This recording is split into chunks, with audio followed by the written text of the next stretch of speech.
Olá a todos, o meu nome é Alan Ribeiro e você está no ADM Sem Limites, porque não existem limites para um administrador. E se você tem acompanhado nossos vídeos, você sabe que nesse exato momento nós estamos aqui fazendo um curso sobre administração científica.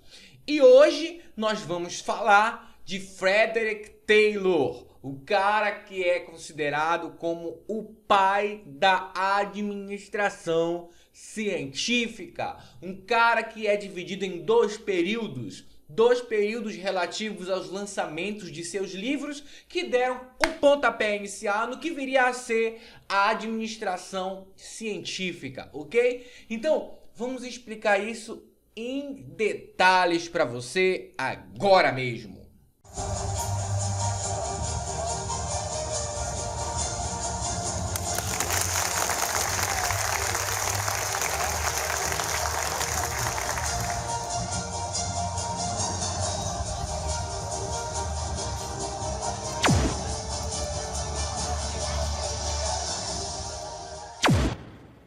Muito bem, então vamos lá. Eu quero que você entenda o seguinte: a maioria das ideias que surgiram de alguém. E a administração científica teve que vir de alguém também. Quem foi esse alguém? Frederick Taylor, ok? Frederick Taylor, esse cara que você vê agora aí na imagem. Então, Frederick Taylor, ele foi o pai da TGA, o pai da administração científica, um cara que teve ideias para estruturar as fábricas, as indústrias daquela época como ninguém jamais teve, um cara que teve vários seguidores, várias pessoas que gostaram do trabalho dele e aí foram lá, estudaram também, se preocuparam também, ajudaram a evoluir a administração científica. Tudo começou em termos de estudo com Frederick Taylor. Então, é de extrema importância que a gente conheça esse cara. E é o que nós vamos fazer nessa aula, dentro do nosso curso de Administração Científica, ok? Então, vamos lá. A primeira coisa a se entender sobre Frederick Taylor é que ele teve dois períodos. Vamos falar do primeiro período, ok? O primeiro período teve um marco, ou seja, um ponto inicial. E que primeiro período foi esse? Que marco foi esse, né? Foi a publicação do livro chamado Shop Management. Este livro, basicamente, ele deu pontapé ali nos inícios da administração científica, né? Que Taylor havia até então começado a publicar, começado a mostrar suas ideias, certo? Então, o Shop Management basicamente falava de racionalização do trabalho e de tempos e movimentos. Alan, não sei o que é racionalização do trabalho, não sei o que é tempos e movimentos. Não se preocupe, tudo isso vai ser explicado para você em detalhes quando você acabar esse curso, que é 10 aulas, já estamos só na segunda. Você vai ter aí completamente tudo que você precisa para entender, ok? Mas racionalização do trabalho, basicamente, chamada também de ORT, né? Organização Racional do Trabalho, era uma forma ali de se organizar todo o trabalho das fábricas, que antigamente eram feitos de maneira intuitiva, empírica. E quando Taylor veio e publicou esse livro, né, o Shop Management, quando ele publicou esse livro, ele veio com uma série de ideias de como o trabalho dentro das fábricas deveria ser. E veio falando sobre o tempo que determinadas tarefas demoravam para ser feitas, os movimentos que precisavam fazê-las para que fosse mais eficiente. Então Taylor, quando ele publicou esse livro, ele começou a dar ali o pontapé inicial na administração científica como você conhece hoje, como você estuda hoje, ok? Então basicamente o livro Shop Management veio trazer a racionalização do trabalho e os tempos e movimentos como objeto de estudo dentro das fábricas, dentro das organizações, dentro de uma estrutura de administração que estava surgindo até então, ok? Qual era o objetivo da administração dentro desse momento da publicação desse livro Shop Management, ok? O objetivo era pagar salários melhores e reduzir os custos unitários, ou seja, os trabalhadores, segundo o próprio Taylor, que vinha dizendo no livro que ele publicou, nesse livro que nós estamos tratando, Ele dizia que os trabalhadores precisavam receber salários melhores para serem mais incentivados, ok? E com esses salários melhores, ele dizia que eles produziriam melhor, produziriam mais, e com esse aumento na produção, reduziria os custos para se produzir, né? Os custos unitários para se produzir peças, para se produzir produtos. Então, Taylor, ele começou a falar isso dentro do seu livro, dentro dessa primeira publicação.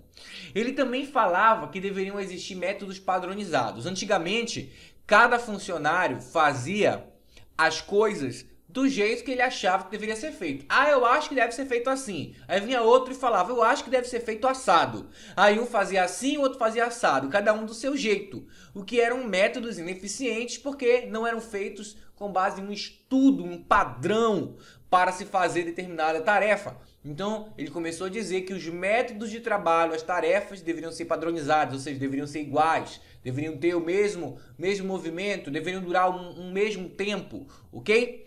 Outra coisa importante era que ele falava que deveria haver uma seleção de operários em condições de trabalho adequadas.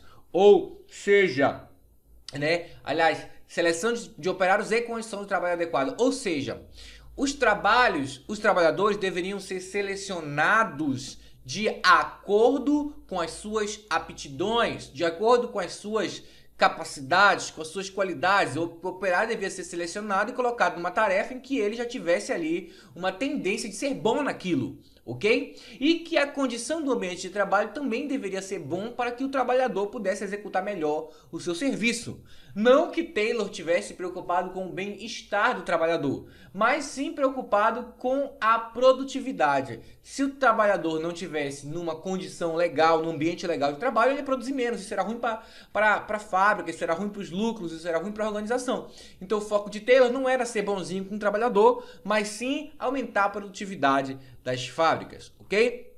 Outra coisa importante é que ele falava sobre a importância de treinar os operários, de dar treinamento a esses operários, ok? Então, não bastava só dizer o que ele tinha que fazer, era preciso mostrar para ele a melhor forma, ok? De se fazer. E grave esse termo aí, the best one way, né? O melhor jeito de se fazer uma tarefa. Ele dizia que era necessário, que existia um único jeito de fazer determinada tarefa, e o trabalho dele era descobrir que jeito era esse, montar ali uma sequência de movimentos, um tempo padrão para aquela tarefa e treinar o funcionário para que ele fizesse aquilo corretamente, ok? Então era uma das coisas também que vinham ali de marco nessa época da publicação desse primeiro livro de Taylor, conhecido também como o primeiro período de Taylor, que é o período da publicação desse livro, Shop Management, ok? E ele também dizia que deveria haver uma relação de cordialidade entre patrões e operários. Ou seja, patrão e operário deveriam estar em harmonia para que tudo funcionasse. Nada além de que você não possa entender essa simples explicação. Muito bem. Porém, também tem um segundo período, que logicamente, se é segundo período, veio depois do primeiro. Mas se veio depois do primeiro, veio ali acrescentar alguma coisa ao que não havia sido dito antes. E nós temos como marco dentro desse período nada mais nada menos do que a publicação também de um outro livro. A publicação do livro The Principles of Scientific Management, quer dizer, os princípios da administração científica. Na verdade, a partir da publicação desse livro de Taylor, é que se começou a chamar de administração científica, escola da administração científica, que basicamente, nesse segundo período, quando Taylor publicou esse livro, ele veio dizer que era preciso, né? Veio dizer e afirmar que era preciso que a ciência fosse aplicada na administração. Esse é o conhecido como o segundo período de Taylor, que teve como marco a publicação desse livro, ok? E basicamente tratava-se de uma estruturação geral, sem deixar de lado as tarefas. O primeiro período veio tratar de racionalização do trabalho, de tempos e movimentos, ou seja, foco geral na tarefa, no que o trabalhador tinha que fazer, braçal mesmo ali, como ele tinha que fazer. Foi o primeiro livro que veio tratar disso. O segundo livro não veio pegar isso e deixar de lado, não. Ele continuou focando nisso. Porém, ele acrescentou uma nova visão, uma coisa que ele dizia que tinha que vir atrelado ao foco nas tarefas, que foi uma estruturação geral do trabalho. Ok? Como assim estruturação geral do trabalho? Também fazer com que o gerente ele tivesse sua parte nisso, ok? Que ele colaborasse com os funcionários para que tudo desse certo. E teria que ter também técnicas gerenciais, como por exemplo, colocar ali um cara para supervisionar aquela equipe de trabalhadores. Isso fazia parte de ser gerente, de gerenciar o trabalho, ficar ali. Ele dizia que se deixasse o trabalhador à vontade, ele ia fazer corpo mole. Ele cunhou um termo chamado soldering, chamado também de vagabundagem, ok? Quer dizer, ele dizia que o trabalhador tinha a tendência de vadiar. E chamou esse termo de vadiagem sistemática. Vamos que prosseguir para você entender melhor isso tudo. Okay? Então ele falava que existia 3 males. Lembre-se, esses 3 males que eu vou falar agora diz respeito ao segundo período de Taylor, quando ele publicou o segundo livro que veio trazer novas informações para acrescentar a primeira que diz respeito ao primeiro período de Taylor, ok? Então ele falava que existiam 3 males. O primeiro dos males era a vadiagem sistemática, ou seja, ele falava que os operários eles eram preguiçosos. Ou seja, o operário era visto como quem não gosta de trabalhar. Taylor também falava que existia um engano do desemprego. Ou seja, o funcionário, eles pensavam que render mais, produzir mais, ter maior rendimento no seu trabalho ia gerar desemprego. Afinal de contas, se eles estão produzindo mais, não precisa de tanta gente para trabalhar. Então vamos expedir alguns e aí vamos ali aumentar a produtividade. Então, esses males, né, esse primeiro mal, essa vadiagem, essa ideia, fazer com que o funcionário fizesse corpo mole. Não, vamos fazer corpo mole aqui, vamos produzir menos, ok? Para ninguém despedir ninguém. Era isso que os funcionários pensavam. E isso também era a visão de Taylor com relação aos funcionários. Por isso, ele veio tratar disso, dessas visões que ele não tinha tratado no primeiro livro, nesse segundo livro que marca o segundo período, ok? Ele também falava que existia um sistema defeituoso da administração. Como assim?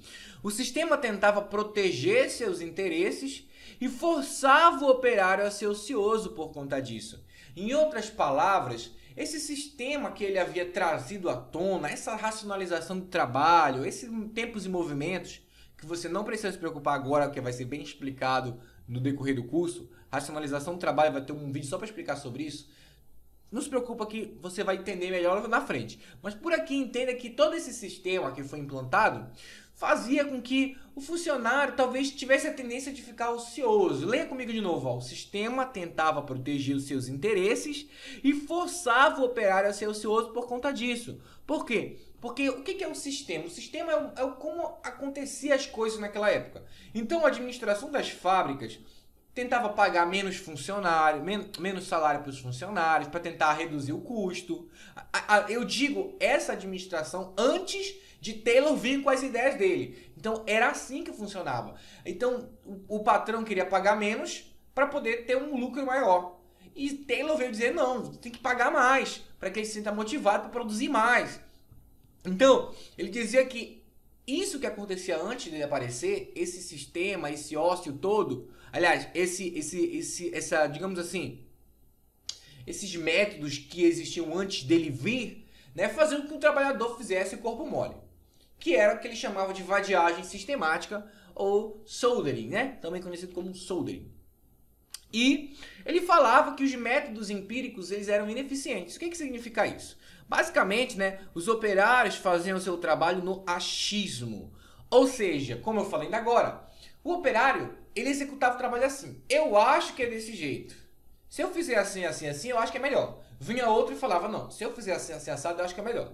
Aí o funcionário copiava o método do outro, um fazia o da sua própria cabeça e tudo acabava uma salada só, porque não existia uma uniformidade em como fazer as tarefas.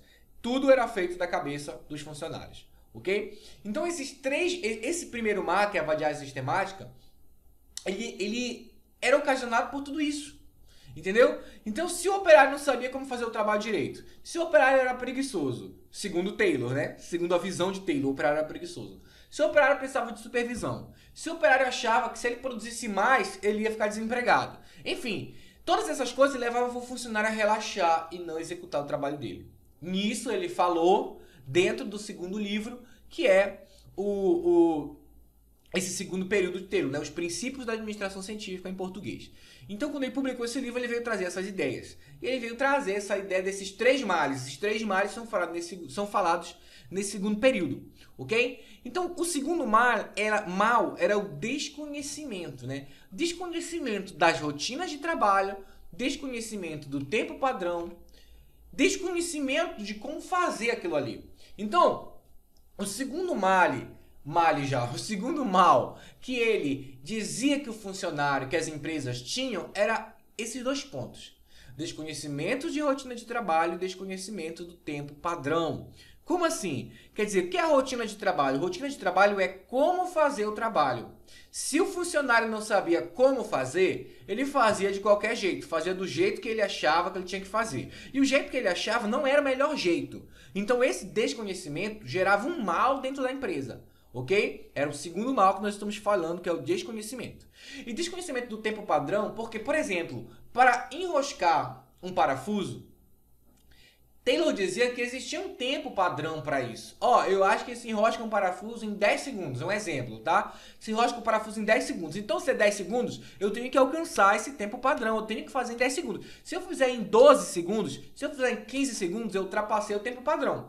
Como não se conhecia o tempo padrão, cada um fazia no tempo que achava melhor. Vou parafusar esse parafuso aqui em um minuto. Não, eu vou demorar 1 hora para parafusar esse parafuso. Um exemplo. Então, o que acontecia? Ninguém sabia o tempo padrão. Se não sabia o tempo padrão, não tinha como ter eficiência, não tinha como fazer num tempo bom. Por isso que Taylor veio, né, adicionar o tempo e o movimento, que nós falamos, que já falamos anteriormente nesse mesmo vídeo. Então, a rotina de trabalho tinha que ter um tempo padrão, tinha que ter uma maneira de fazer corretamente. E o desconhecimento dessas coisas era um mal dentro da organização. Isso é o segundo mal que Taylor falava que existia. O terceiro era a falta de uniformidade. Ou seja, não haviam padrões na maneira de trabalhar. Como eu disse, cada um fazia da sua maneira, então não tinha uma maneira certa de se fazer. Até que ele chegou e falou, existe uma única maneira certa de fazer cada trabalho. The best one way, né? Ou the best way. São termos que, se você estiver estudando para concurso, pode cair. The best way, the best one way, pode cair, ok? Então, como Taylor, né, ele dizia que tinha esses 3 males: vadiagem do trabalhador, desconhecimento da rotina de trabalho, do tempo de movimento. Esse desconhecimento não vinha só dos operários, vinha também da gerência. A gerência que tinha que fazer o funcionário, o operário, trabalhar de acordo com o tempo necessário. Para isso, a gerência tinha que vir, tinha que estudar o movimento, tinha que mostrar qual era o tempo padrão, como deveria ser feito da melhor maneira, ensinar, treinar o funcionário para isso, ok? E, por último, não havia padrões da maneira de trabalhar, ou seja, havia uma falta de uniformidade no trabalho. E essa falta de uniformidade, esse desconhecimento, essa vadiagem do trabalhador gerava um mal, segundo Taylor, dentro da organização. E esse mal fazia com que não houvesse produtividade, não houvesse eficiência, não houvesse lucro suficiente. Então Taylor trouxe todas essas ideias, gente. Eu estou falando do primeiro período de Taylor e do segundo período de Taylor. Recapitulando, o primeiro período trouxe a ideia de tempos e movimentos, racionalização do trabalho.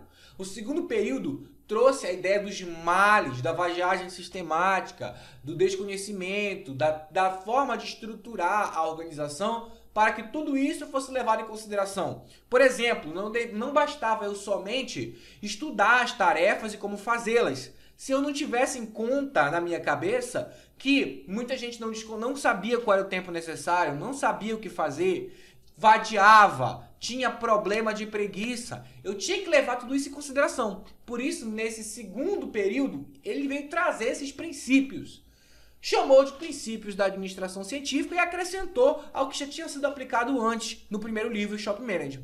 Aí juntou o primeiro período com o segundo período, pronto, formou a administração científica de Taylor, ok? Que basicamente respeita esses 2 livros. Se você quiser saber em detalhes tudo isso, vai lá e compra o livro de Taylor, que com certeza você acha, baixa na internet, não sei.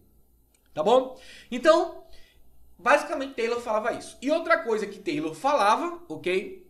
Lembrando que, ó, eu tô falando aqui das ideias de Taylor. Eu já não tô falando quando ele nasceu nem morreu. Não tô falando o que ele fazia, qual era o emprego dele antes de ser administrador. Eu não tô falando qual a nacionalidade dele, porque tudo isso eu falei no vídeo anterior como uma pequena introdução.